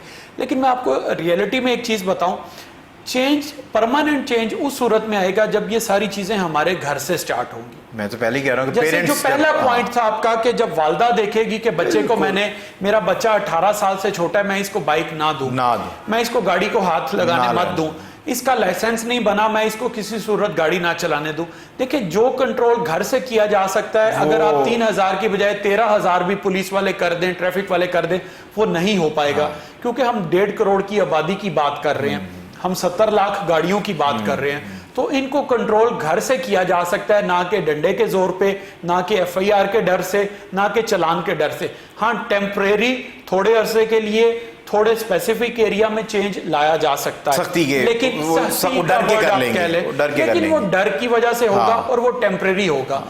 परमानेंट चेंज लाने के लिए हमें रवैये चेंज करने पड़ेंगे, आदात को चेंज करना पड़ेगा, और ये मैसेज हमें जब तक घर से नहीं मिलेगा तब तक चीजें। सर, आप यकीन करेंगे अगर छोटे बच्चे जो है ना, जो मतलब स्कूल गोइंग अभी बिल्कुल आप प्रेप के 1 2 ग्रेड के बच्चे, जब उनकी मायों को एजुकेट करती है ना कि आपने अर्थ को डर्टी नहीं करना, and if you're a father और अ चाचा और अ ताया, एंड आपने वो ग्लास डोर नीचे किया और आपने लिटर को बाहर फेंक दिया, तो बच्चा बोलता है कि आपने अर्थ को सेट कर दिया। दिस इज हाउ एजुकेशन, कितनी स्ट्रॉन्ग एजुकेशन है। सो हमें वो माओं को, मैं हमेशा कहता हूँ माओं को आप जितने मर्जी बड़े स्कूल में डाल लें, घर में अगर आपने अब्यूसिव लैंग्वेज और पंजाबी और वो करनी, और आप कहते हैं कि आपका बच्चा जो है ना अंग्रेज़ की तरह अंग्रेज़ी बोले, आई एम सॉरी, वो अंग्रेज़ी जब भी बोलेगा कि जब घर का माहौल भी उस तरह का होगा। सो आई थिंक हमें ये बड़ा वैलिड पॉइंट है कि पेरेंट्स को एजुकेट करने की ज़्यादा ज़रूरत है। इसी नोट के ऊपर फिर going on a short commercial break से जब वापस आएंगे तो आपका फेवरेट सेगमेंट कड़वे घूंट इंतजार कर रहा है। वो कौन है जो फकीर नहीं है बट पैसे मांगता है, औरत नहीं है पर बस्ता लटकाता है, और पुजारी नहीं है बट घंटी बजाता है? बस्ते वाला तो पोस्टमैन तो नहीं है क्या? पोस्टमैन एक है, और फर्स्ट वन वाज लाइक जो मैं एक ही है इसका जवाब कि वो मतलब कि जो है ना फकीर नहीं है पर पैसे मांगता है, बहुत गरीब है। डॉक्टर है, पोस्टमैन है, क्या है ये? नहीं सर, डॉक्टर तो ऐसे ना डॉक्टर आपको तो वैसे ही बड़े डॉक्टर सपोर्ट करते हैं, आप जब से CTO बने आपकी मैं रिडल्स में ना जरा वीक हूं।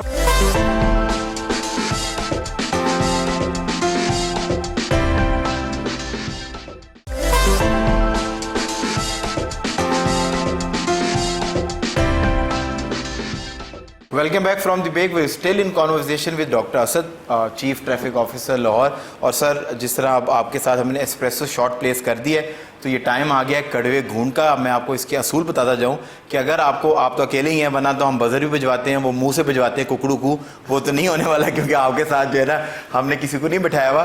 बट अगर आपको सवाल का जवाब आता है और आपने इस पर तुक्के लगाने हैं खुल के, अब आप भूल जाएं कि आप CTO हैं, आपने मेरे साथ जो है ना, जो आपके दिमाग में चीज़ आती है आपने मुझे वो जवाब दे देना है। अगर आप जवाब ठीक देंगे तो आप स्किप कर जाएंगे ऑन एक्सप्रेसो शॉट, अदरवाइज गलत जवाब देने पे या ना जवाब देने के ऊपर you have to sip on that espresso shot. और मैं आपको ये बता दूं कि एस्प्रेसो शॉट का कमाल ये है कि ये जितनी पुरानी होती जाती है रिश्तों की तरह कड़वी होती जाती है। So my first question is कि वो कौन सा ऐसा ड्राइवर, ये आपसे रिलेटेड है, जो ड्राइव नहीं करता, जिसको लाइसेंस की जरूरत नहीं है बट येट कॉल्ड ड्राइवर? अच्छा, ड्राइविंग नहीं करता, ड्राइविंग करता भी नहीं है और आपके पास आके इसको लाइसेंस बनवाने की जरूरत भी नहीं है। अच्छा, क्योंकि वो रोड पे आता ही नहीं, बट येट कॉल्ड ड्राइवर। थोड़ा सा ना नो ब्रेनर सोचे। वो ये कोई ट्रेन ड्राइवर या पायलट का नहीं, वो नहीं, वो ड्राइव करता ही नहीं। अच्छा, वो करते एक आवाज आई है आपके किसी ना स्टाफ मेंबर ने, हो सकता है यार ड्राइवर होता है। Computer driver is the right answer. CSS ऐसे ही नहीं हो जाती मेरे भाई, और पुलिस में भर्ती होना इतना आसान नहीं है। वैसे स्क्रू ड्राइवर एक हमने जवाब बनाया, पर कंप्यूटर ड्राइवर भी जो है वो ड्राइव एक्चुअली लाइसेंस की जरूरत नहीं, पर वो येट कॉल्ड ड्राइवर। तो आप बैठे घर में तालियां बजाते जाए। सर, मूविंग ऑन, वो दो क्या ऐसी चीज़ है, क्योंकि आपने बताया कि आप फूडिंग और आपको खाने का शौक है, which you can not have in breakfast. दो ऐसी चीज़ें हैं जो ब्रेकफास्ट के अंदर नहीं। लंच और डिनर नहीं सर कर क्या बात है सर, है कमाल हो गया। मूविंग ऑन, इतने ज्यादा जवाब ना देते, लोगों ने कहना कि ये मिले हुए हैं दोनों। इतने जवाब ऐसे कोई इतनी गो में ना स्पॉन्टेनियसली अभी तक नहीं दिए। 2 साल हो गए हमें ये सेगमेंट खेलते हुए। सो मूविंग ऑन सर, एक रिडल है, वो कौन है जो फकीर नहीं है बट पैसे मांगता है, औरत नहीं है पर बस्ता लटकाता है, और पुजारी नहीं है बट घंटी बजाता है। बस्ते वाला तो पोस्टमैन तो नहीं है क्या? पोस्टमैन एक है। ओके। और जो है फर्स्ट वन वाज लाइक जो वो एक ही है इसका जवाब कि वो मतलब कि जो है ना फकीर नहीं है पर पैसे मांगता है। आपके पास आता है, पैसे की डिमांड करता है, बट ही और she is not a beggar. Okay. पर औरत नहीं है, बस्ता लटकाता है जो आपने पोस्टमैन किया, और पुजारी नहीं है बट फिर भी घंटी जो है वो बजाता है। क्या क्या बहुत गरीब हैं। डॉक्टर है, पोस्टमैन है, क्या है ये? नहीं सर, डॉक्टर तो ऐसे ना करें डॉक्टर साहब, आपको तो वैसे ही बड़े डॉक्टर सपोर्ट करते हैं, फिर आप जब से सीटीओ बने आपकी मैं ये रिडल्स में ना जरा वीक हूं। बट पोस्टमैन और हमारा जो है ना बस कंडक्टर, इसका सवाल है। पर पोस्टमैन भी ठीक है, वो पैसे भी आपसे मांगता है और घर की घंटी बजाता है। डॉक्टर साहब आप माशाल्लाह हम्बल हो रहे हैं कि आप कह रहे हैं आपके पास कॉमन डिलीवरी बॉय भी कह सकते हैं हम, जैसे आजकल डिलीवरी बॉय भी जो है वो पॉसिबल आंसर है। सो मूविंग ऑन, वो ये भी रिडल है, वो कौन सी ऐसी जगह है जहाँ, ये आपसे रिलेटेड ही बनाए हुए हैं, जहाँ रोड है पर गाड़ी नहीं है, जंगल है बट शहर नहीं है। अच्छा, तो ये कौन सी ऐसी जो है वो एक ऐसी जहाँ पे रोड है और गाड़ी नहीं? जहाँ पर रोड है गाड़ी नहीं, आप मुझे पता था वहां पर, जहाँ जंगल है पर दरख्त नहीं है। अच्छा, शहर है पर लोग नहीं है। ये सिटी ऑफिस की बात तो नहीं, वहां तो आपका बड़े प्यारे, मैं आया था अपने किसी पर्सनल काम से, वहां तो बड़े प्यारे दोस्त हैं और आपके पास कावा बड़ा अच्छा पिलाते हैं वो। सॉरी यार, मैं क्लिक नहीं कर पा रहा। सर जो है ना, फिर आप now you know what to do. On count of 3 2 1 zoom कीजिएगा। So now you have to sip. चले सर, ये मैप जो है वो इसका जो है वो एक नक्शा जो है वो उसका एक जवाब है। नक्शे में सारी चीजें होती हैं पर वो बाकी तमाम तर चीजें नहीं होती। सर एक लास्ट रिडल, फ्रेग्रेंस है फिर रिडल बट फ्लावर नहीं है। अच्छा, खुशबू आती है, खुशबू है पर फूल नहीं है, जलती है पर जेलिसी नहीं। यहाँ पर मेरे पास ज्यादा खवातीन आती हैं तो वो बड़ा एंजॉय करती है इस बात को। कोई अगरबत्ती तो नहीं? अगरबत्ती is the right answer. Sir क्या बात है, कमाल हो गया। ये तो मुझे लग रहा है मैंने चीटिंग करा ही दी है कहीं से किसी के। सर मूविंग ऑन, ये बड़ा आसान जवाब है, अच्छा दीजिएगा नहीं तो बच्चे आपके नीज नेफ्यू वो बड़ा आपको तंग करेंगे। Name the shape which has 5 sides. Which has 5 sides, जिसमें एक side, 2 side, 3 4। Like star? Star की तो सर 4 वाला भी होता है ना। नहीं, स्टार एक नंबर वैसे नंबर में आता है ये। अच्छा, आपके नंबर में पता नहीं आता नहीं। अक्सर हम कहते हैं बड़ा कूल होके कि मेरे पास वो वाला नंबर है, गोल्डन नंबर, जिसके अंदर स्टार ही होना चाहिए लाइक उसमें। Pentagon is the right answer. पर स्टार जो है Star वो has स्टार 5 फिश और shapes. वो उसको जी 5 corners. चले जी मान लेते हैं। सर किस माह में 28 दिन होते हैं? फेब में? सर ये तो मुझे पता था आने वाला। Now you have to sip it. मैं फिर आपको बताता हूँ, हम इतने इम्बिसल नहीं है कि इतने बड़े बंदे को बिठा के। Every month has 28 days. Now you know what to do. On count of 2 3 1 sip. थोड़ा सा गर्म रखते हैं तो ये सही था यार। अच्छा सर, चलें सर, आखिरी last question of the segment. आप एक रेस में दौड़े and you cross a person who was coming second. Now on which position are you placed? आप एक रेस में भाग रहे हैं, सेकंड आने वाले को आपने क्रॉस कर दिया। अब आप किस निशिस्त पे या किस पोजीशन के ऊपर फायदा? अभी आपने एक बड़ी शानदार रेस करवाई है किताबी स्टेडियम में। सेकंड सर कमाल हो गया, आपको नंबर 1 होने की ख्वाहिश नहीं है। नहीं तो लोग जो है ना दिल मतलब कि वो सोचे समझे बगैर कहते हैं नंबर 1। मैंने कहा भाई ये तो आपकी ख्वाहिश है ना। But sir thank you so much for coming in, और आपकी तशरीफ आवरी का बहुत शुक्रिया। आज के सेशन से I am sure on lighter note लोग बहुत ज़्यादा एजुकेट होंगे। अगर आपको एक लास्ट मैसेज, स्पेशली हमने आज हाउस वाइफ्स को, पेरेंट्स को टारगेट किया हुआ है, ये आपका कैमरा है, अगर आप एक कोई लास्ट मैसेज देना चाहें तो ज़रूर सर रिकॉर्ड करवा दें। मेरी जी लाहौर के तमाम शहरियों से यही गुजारिश होगी, स्पेशली पेरेंट्स से, कि खुदारा अपने बच्चों को जो 18 साल से कम उम्र के हैं, उन्हें किसी भी सूरत में, किसी मजबूरी की सूरत में, छोटे भाई को, बड़ी बहन को स्कूल कॉलेज से पिक करने के लिए, बाज़ार से नाश्ता लाने के लिए, दही लाने के लिए मोटरसाइकिल या गाड़ी का इस्तेमाल मत करने दें। जब तक उनका लाइसेंस नहीं बन जाता उन्हें किसी भी सूरत में ड्राइविंग की इजाज़त मत दें। बहुत शुक्रिया आपका, प्रोग्राम देखने का शुक्रिया। ज़िंदगी से ज़्यादा ज़रूरी कोई भी काम नहीं है। जैसा सीटू साहब ने फरमाया, अपना ख्याल रखें, अपने बच्चों का ख्याल रखें और ट्रैफिक पुलिस के साथ तावन ज़रूर करें।